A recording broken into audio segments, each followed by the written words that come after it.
You're listening to a CNA podcast.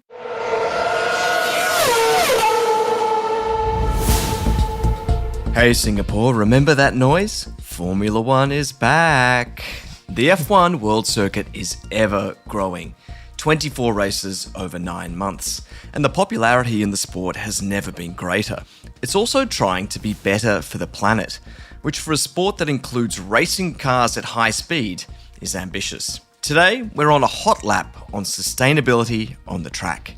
Hi and welcome to Climate Conversations. I'm Jack Board. Hello, Liling Tan. How are you? Hello. I'm great, thank you. Are you getting psyched for the Singapore GP? I'm excited to hear your... You mean that race here where they block up the roads in the city centre? And for anywhere around $500 to nearly $6,000 a pop, you get the privilege of watching cars run around in circles at high speed and listen to their brain-shaking zooms through earplugs. Yeah, this that race. One, under the massive energy-sucking lighting system to illuminate the circuit so that it's prettier than watching the race in the day when there's the sun. Sure. Excited? Why not? Yeah, you sound very excited. Oh, thrilled. Who's going to win the race? That's what everyone's talking about. Oh, is it? Yeah. So, all right. What's that guy's name? Vish. What's his name? Vish Patton. Vish Patton. Okay, not a fan, I can see. But look, it is a big event, and I'm excited. Have you watched Drive to Survive on Netflix? That's going to guarantee that your future interest in F1 is sorted. It's a great show. What is that, a documentary or a movie or what? It's a documentary, yeah, that shows off each season of Formula One in dramatic fashion. And even if you don't like motor racing, you will get into this, I promise. I have seen some racing movies, Ford versus Ferrari. Then there was Talladega Nights. Have you seen that one? Yes, this is not the same. And of course, The Fast and the Furious. I think I've seen almost all of those. But yeah, okay. Not impressed, huh, Jack?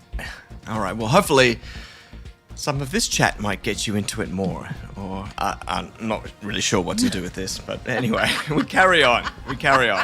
I'm a fan for all the listeners. Okay, first to the weekly quiz. Formula One themed, so good luck to you. Now, we know that F1 teams are always on the go. They travel a lot. In fact, about 45% of F1's total emissions actually come from the logistics of moving around the world. So air, sea, and road transportation for teams and equipment. Plus, nearly another 28% of their emissions is attributed to the travel of the team personnel and the associated business activities of those team members. So, fun facts to start, but what about the pure distances, Liling? This is what I want to know from you this week. In 2023, how many times around the world, figuratively by distance, did each team travel? Now, this was an estimate made by the Ferrari team, so they calculated the distance that they travelled between events across the whole year. Why do you do this to me? I have absolutely no idea. I know that there are maybe more than 20 races now in an F1 season, right? And a season runs for a year. There were 23 last year. Yeah, and each race has, about 20 drivers, so you have their entourages, and I don't even know how many people are in each team's entourage. So that doesn't matter how many people there are, just like the team, how far did it go? So as an entity. Not individually added up. Just like, let's say you're a team member on Ferrari. I'm not sure what they would hire you to do, but let's say you are on the team. How far did you travel as a member of that team? Are we talking kilometers or miles? It doesn't matter because I don't know anyway. So, all right. Do you want me to just hazard a guess now, or you want to wait it for later for the big drum roll? Yeah, we'll come back at the end. All right, news time. Here's something that you're more assured about. What are you closely monitoring this week? The hot weather, naturally. This year's summertime in the Northern Hemisphere is shaping up to be the warmest since records began, according to the European Union's Climate Change Monitoring Agency.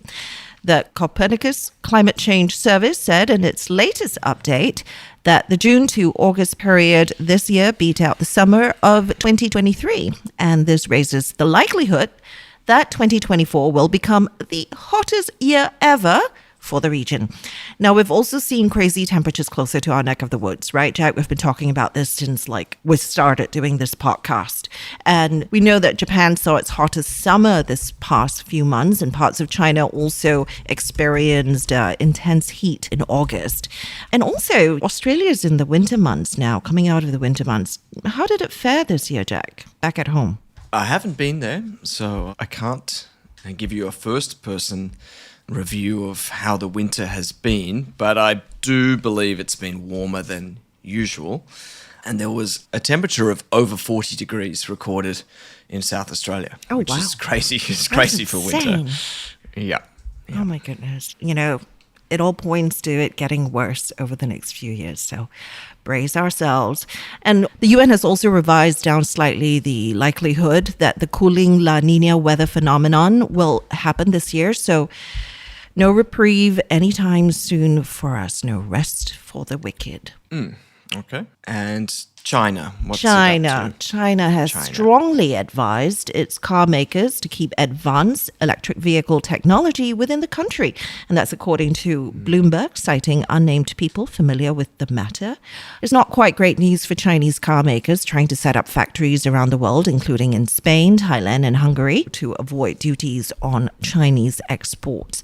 Now, Bloomberg also wrote that China's Ministry of Commerce told car makers they should not make auto-related investments in India and to notify the government if they want to invest in Turkey. Interesting trends going on with this whole electric vehicle regional war that seems to be happening, and different countries with different approaches to what they're going to do about Chinese EVs. Will we allow them? Will we put tariffs on them? And clear to see that China has a commercial advantage in this space, and they're going to protect it at all costs to make sure that others are not making use of the really important technology that they've developed. Yeah. Okay, let's go to our main story this week. Unlike Li Ling from The Sounds of Things, I love sitting down on the couch and watching a Formula One race. But it's not until a Grand Prix arrives in your town that maybe you start to understand the scale of each event. For our listeners in Singapore, I'm sure you can appreciate that. Li Ling, how are the roads of downtown Singapore right now on a typical race weekend when the F1 arrives? No idea. I've avoided going there, but my husband and I did drive by about a week ago, and they had some of the barriers up in place. And my husband drove through that part of the circuit, and he was like, "Ooh, this is so cool. It's the F1 circuit." And I was like, "Dude, it's the same road we've driven on a gazillion times here in Singapore." Yeah, like you feel like you're on the circuit now. Yeah, in his Honda. Yeah, absolutely. No, but these really are modern-day travelling circuses, just these high-octane versions. And the governing body of Formula One is on a mission to make the sport greener, acknowledging the harmful impact the entire sport can have on the planet. Earlier this year, it released its first impact report, an update on how well the sport is doing through its environmental, social and governance or ESG activities, and in terms of its carbon footprint. And it also released its sustainability strategy back in 2019 with three main goals. That was to achieve net zero carbon by 2030, as well as leaving a legacy of positive change wherever it races and building a more diverse and inclusive sport. Now, part of these goals are to cut carbon emissions by a minimum of 50%. They want to use more sustainable fuels in the cars. They want to roll out renewable energy at tracks, improve the team logistics, and conserve water. And what was really interesting to me to see is that the cars themselves are such a minor aspect of the emissions of the sport, less than 1%. Yet that also seems really quite symbolic, doesn't it? Having these cars moving at high speed with high octane fuels. Yeah, I think the fuels are also more sustainable now, right? Don't they use biofuels now, or is that Le Mans? Am I confusing? What kind of fuels do they use? Do we know? They've been developing that. I'm not sure what the status is. Okay, well, Ellen can tell we'll us, I ask. guess, yeah. We'll ask our guest today. Now, Singapore wants to be one of the more sustainable races on the racing calendar, and we do know that they are trying to reduce the footprint of this F1 night race. They're using more solar power, for example, to make the spectacle less energy intensive.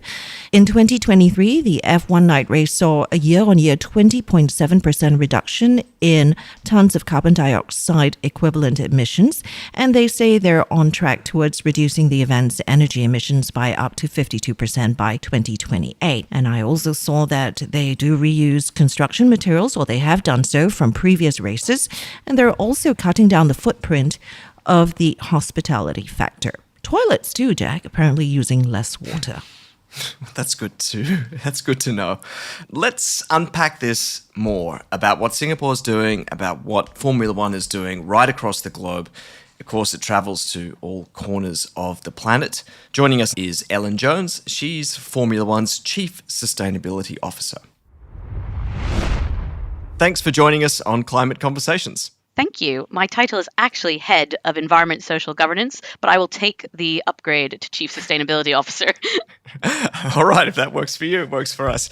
Let's get your allegiances out there. Who will you be cheering on this weekend? Are you allowed to have a favorite team, a favorite driver? I haven't been explicitly told that I'm not allowed to have one, but equally, I have never showed my true colors. I will say this is an neutral, exclusive for us. Yeah, I'll say the neutral. I obviously don't have one, but of course I really do. I'm a Daniel Ricciardo guy, just putting it out there. Li Ling's a bit more ambivalent, I think. Li Ling's towards just who wins the race. uninformed when it comes to racing. Let's just call it what it is. I may know a little bit about the sustainability aspect of it, but where it comes to who is who, I am completely, overwhelmed, really. I myself, when I started, I'm halfway through my third season. I remember I was like, how do we join this village and get people to understand what we're talking about? And I needed to upskill myself on motorsport because I have the joy and privilege to work with all of the teams, which is why I can't pick a favorite, so that we can deliver our goals and be net zero by 2030. So it takes us all to be part of it. So there are more races than ever now on the Formula One calendar. The sport is more popular than ever. How do you keep growing and make the sport green at the same time? It's such an important point, Jack, because what we need to show as part of Formula One is not only how you can be more sustainable, but also how do you grow well and how do you make sustainability part of the definition of growth. And from our side, I always look at everything we do under two lenses. The first is, what is our responsibility as a global organization with millions of fans in terms of how do we update our operations? And that's through the renewable energy transition, that's through looking at transport and logistics. That's through our experience of our fans at track, water refill, less single-use plastic, more recycling, all the multitude of activities that go into just being a good global citizen. And then the second hat, which is a really exciting hat for Formula One, is what is our contribution to society? What can we uniquely do that no one else can do? And when you look at Formula One, you're really looking at the future of transport. You're looking at how does the innovation in our cars, like hybrid engines, like advanced sustainable fuels in 2026, go in the test bed of Formula One through all of those fantastic teams and then create technologies that can help in our future cars as we try to get from point A to point B. I do want to ask you about some of your sustainability targets, Ellen. Now, F1's targets include cutting emissions by at least 50% by 2030. Am I right? Yes. From 2018 levels. But the company still needs to cut 37% of its greenhouse gas emissions. I think this is based from your most recent sustainability report. 37% is quite some ways to go. How will you do that with just 5.5 years left before the deadline? So the critical point in terms of when you look at net zero by 2030 is twofold. One, you've got to have data to say, where is our impact? And also, who do I need to call to say, let's change it? And then the second thing is you have to have strategic alignment. Everyone in the organization has to know what are we delivering and what is their part in terms of how they have to play in it. Sustainability isn't something that's delivered in a silo function. It's something that's a material change across our entire business. And so from our perspective, one, being on track to hit net zero by 2030 is a really important message, because we've been able to start from 2018, when we had less races, less flyaways, less fans, have this massive period of growth and still show that we can make material reductions in our carbon footprint. For everyone who's saying, can you grow well? Yes, and we've shown that. But the second step of your question is, how do you make sure you hit that target? And so when you look at Formula One and our carbon footprint, we're a world championship. And as a world championship, that means travel and logistics is the key driver to our emissions. We've already made changes in our factories, whether it's the Formula One teams factories or F1 as a whole. We've been able to reduce carbon emissions from factories by over 50% since 2018, and that's through the renewable energy transition. We've also been able to make really key changes at our tracks in terms of the transfer. So energy at tracks, basically you have hundreds of thousands of people coming on a day. And what that means is you can't just plug into the wall and say, this is the energy for the day. You have to have temporary energy solutions. At track, you will have a mixture of grid energy, which can transfer to a green grid when available. You have temporary energy, which can be a mixture of whether it's solar panel installations, whether it's renewable on-site, but the bulk is actually generators and batteries. And so that transition, moving to biofuels, moving to more batteries that help charge so that then when you need the power, it's there, is underway, but not yet in our footprint because it's disparate and has lots of pieces. So our promoters are doing a fantastic job. Over 75% of them already have renewable energy solutions for part of their tracks and some for all of them. And so we'll have that data lag that comes up as they are doing a fantastic job on that renewable energy and transition. Singapore, no exception, with their own targets and their own delivery on all three of those areas. And then you say, what's left? And what's left is really that bulk of travel and logistics. And when you look at travel and logistics, apologies, it's a long answer because it's a really big part of what we do. We have three key levers, which is one, the distance that you travel, two, the amount of kit that travels, and three, the mode of travel and its carbon intensity. And it's as simple as if you reduce the distance between point A and point B, you can reduce your carbon emissions. And so Japan being in the spring, Qatar and moving closer to Abu Dhabi, those are all changes about how do we reduce the distance traveled. Now, we won't have a perfect calendar yet. I think there'll be some people who say, will you ever have a perfect calendar? But we will keep working to reduce that distance traveled so we can continue to have a fantastic world championship, but also do it in a more carbon efficient manner. So what's next, which I can be a bit cheeky on because it's coming up very soon, will be how we're looking to invest in sustainable aviation fuel. And that is a really exciting space for us because one, we already are showing how alternative fuels work in practice. So when you talk about the fuels on track in the Formula One car, you're talking about a drop-in fuel that can go in an existing engine, can be mixed with others to reduce carbon emissions. And you can see that in our safety car, you can see that in the F2, F3 cars, and you will see that in the Formula One car in 2026. For me, looking at the numbers in the sustainability report, I was really interested that fuel emissions are such a minor factor when it comes to F1's total carbon emissions. Yet it gets so much attention and it becomes something that people rally around. Are you going to change the fundamentals of the sport? And it seems like it probably takes up a lot of your time thinking how we can use different types of fuels. How much of this actually matters given the small amount of emissions coming from the race cars themselves, and how much of it is just purely symbolic that you can advance technology that could be used by a broader society in the years to come? So I think it goes back to those two fundamental principles of what is our responsibility as a global citizen and what is our contribution because we are F1 and what can we give back. So when it comes to our responsibility portion, that really is where net zero by 2030 sits. How do we cut our carbon emissions? But how do we do it with the technologies of today? It's not about saying there's something big in the future that's going to solve all this. It's about how do we change our behaviors? How do we teach our teams to be carbon literate? How do we therefore make reductions based on technologies that we can access and deliver on, whether it's in 24 or in 2030? So that's net zero by 2030, and it's incredibly important. But the fuels in their cars is actually sits in contribution to society. It sits in what are going to be the technologies of tomorrow, and how do we showcase them so that people can realize that actually there are more options coming through. There is going to be a way for me to travel and not feel guilty about it. And that part of being in Formula One is being part of that research and development capability. So the regulation sets the goal when it comes to alternative fuels and amongst many other things in our sport. But that really sets into motion the 10 teams, the engine manufacturers, all the brilliant engineering talent to say, how do we solve this problem of our times, which is sustainable transit? How does it become showcased in Formula One, which could then be a future solution? And in 2026, you will also require hybrid cars with a 50-50 split between electric and combustion power. Am I correct? With the latter running on synthetic e-fuels. Critics say it's less efficient than going fully electric. So why not just go fully electric? So I get this question all the time, and I'm always just, yes, let's talk about this. Let's bring up the chair. It's because of people like my father who would, I think, roll in fury if you suggested that we're going to have electric F1 cars.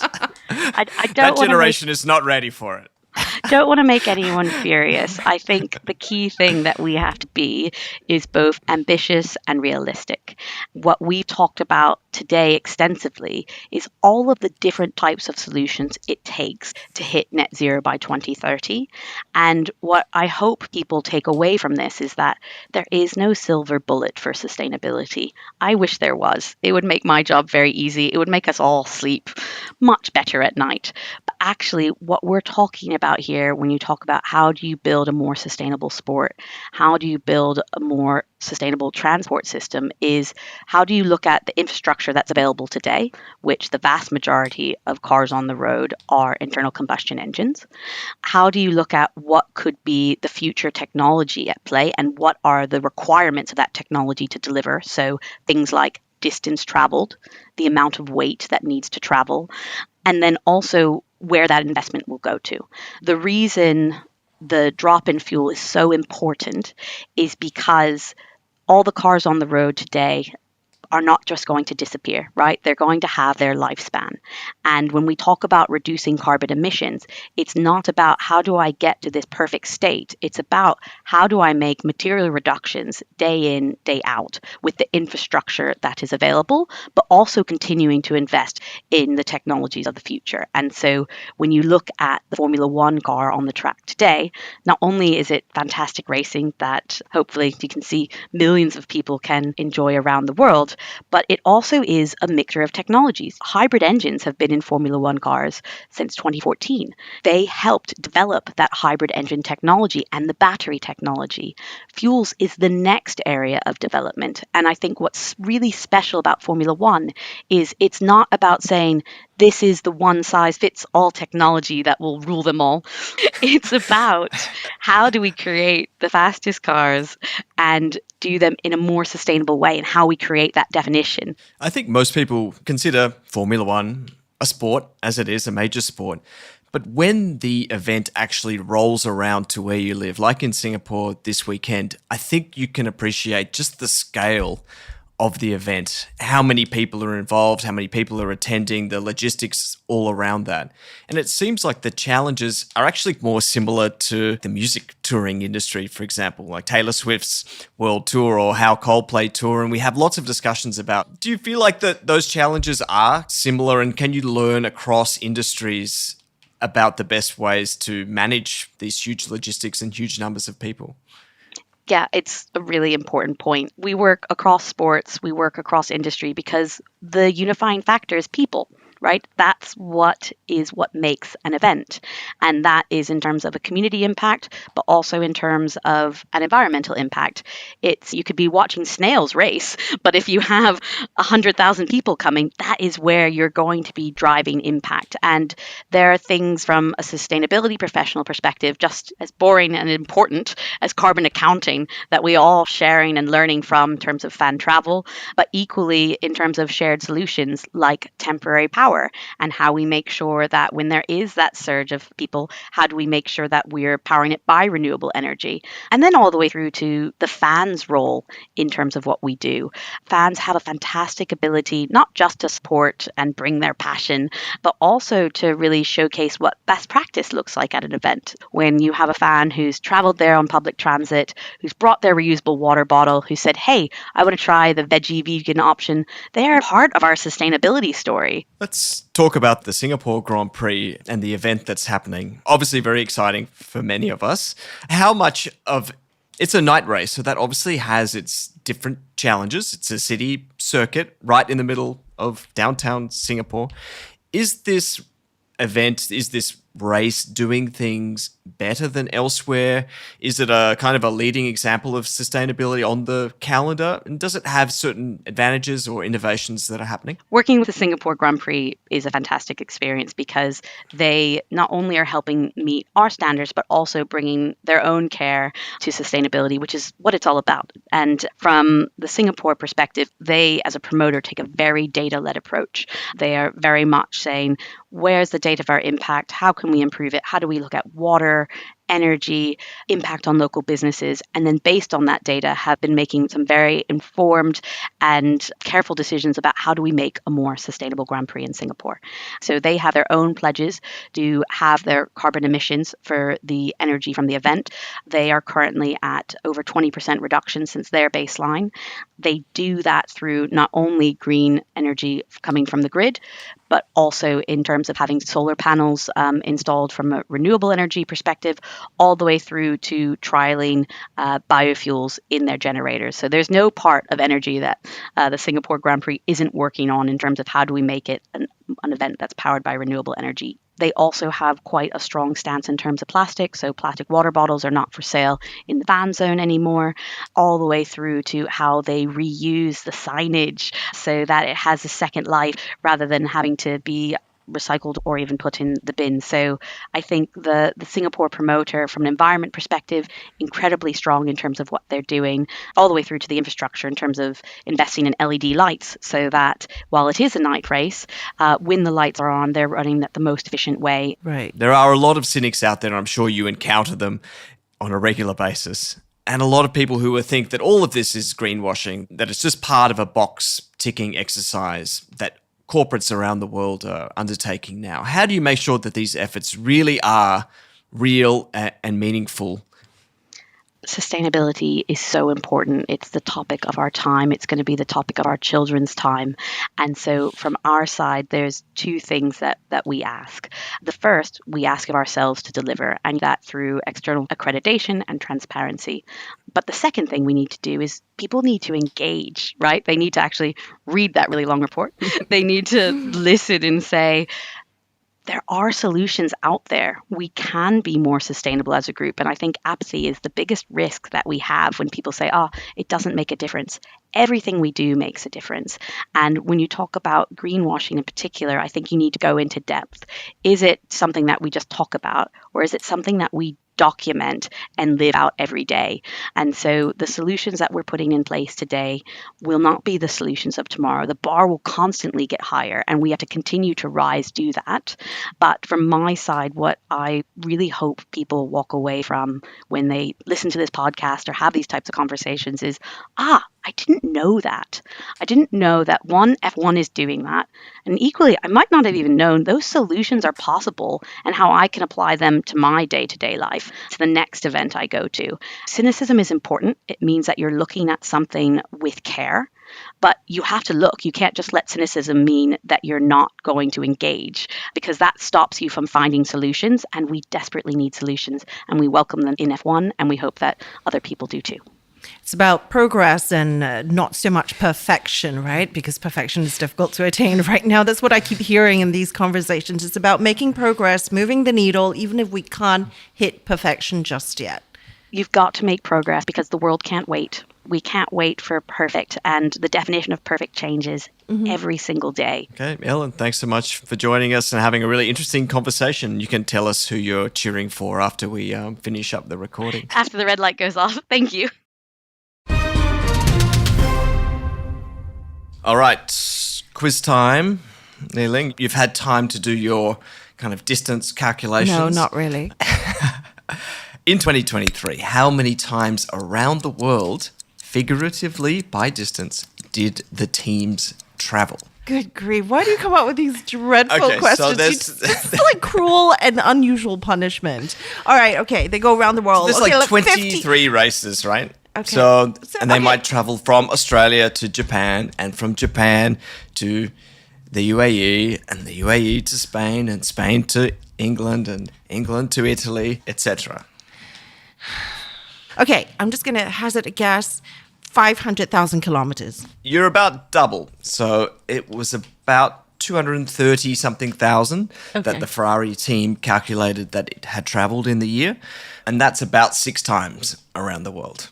Okay. Now, obviously, there are many ways that this could be reduced because that's a lot, right? That's not just one person, that's hundreds of personnel. Think of all the equipment that's being moved. And one way is through this idea of a regionalized calendar, putting many races in the same regions close together, as we discussed with Ellen. There are obviously many complications with that, commercial interests, different countries want their races at different times of the year. But when we look at where the next race is following Singapore, it's in Texas.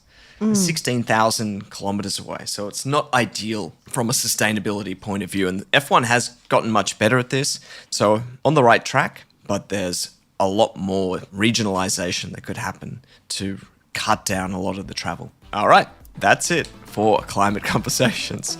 Thanks as always for joining us. Enjoy the race this weekend, Li-Ling. I'm sure you will. Go, Danny. Who's Danny? What are you talking You about? have to say go Verstappen. That's what you should be saying. Okay, go Verstappen. Right? I got it right this time, right? Yeah, that's Woohoo. right. All right. You can just call him Max. Everyone knows him. I don't even know. Okay, go Max. Woohoo. All right. Until next week, I'm Liling Tan. I'm Jack Board. Thanks as always to the team that put together this podcast. Tiffany Ang, Janani Johari, Crispina Robert, and Sai Win.